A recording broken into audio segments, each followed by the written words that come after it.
जय श्री कृष्ण वैष्णव। क्या आपको भी यही लगता है कि शयन के बाद हर रोज अंत में केवल दृढ़ इन चरण केरो भरोसों पद ही गाया जाता है? तो आप गलत है। पुष्टि पद 8 में आप सबका स्वागत है। चलिए आज इस भ्रम को दूर करते हैं। जय श्री कृष्ण। पुष्टि मार्ग की सेवा केवल क्रिया नहीं, यह भावों की एक गहरी यात्रा है। जब ठाकुर जी की सेवा के बाद शयन का समय आता है तो सामान्य दिनों में सूरदास जी द्वारा रचित दृढ़ इन चरण केरो भरोसो पद ही गाया जाता है। यह सिर्फ एक पद नहीं, यह पूर्ण पर शरणागति का अनुभव है।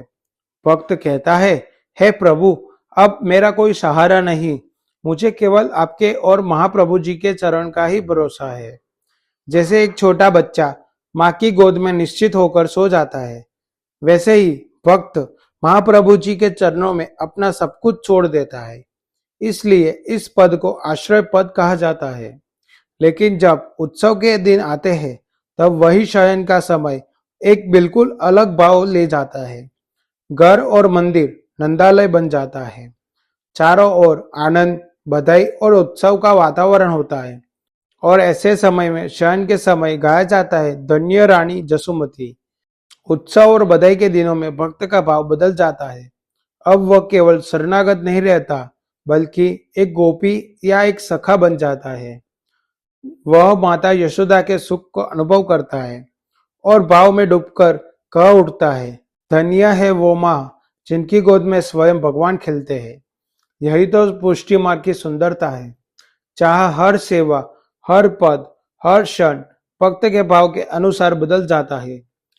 बस यही कारण है कि सामान्य दिनों में और बधाई के दिनों में ठाकुर जी को पढ़ाते समय अलग अलग पद गाए जाते हैं।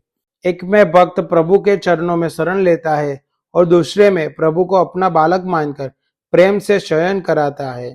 तो अब से जब भी आप श्री प्रभु को शयन कराए तो बधाई के दिनों में धन्य रानी जसोमती पद का गान करे और सामान्य दिनों में दृढ़ इन चरण केरो भरोसो पद का, और साथ ही उस पद के पीछे छिपे हुए उस गहरे भाव को महसूस कीजिए, क्योंकि पुष्टि मार्ग में सेवा के साथ साथ भाव का भी उतना ही महत्व होता है।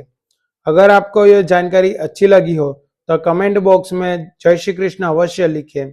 साथ ही पुष्टि पद 8 को फॉलो और सब्सक्राइब जरूर करें। जय श्री कृष्ण।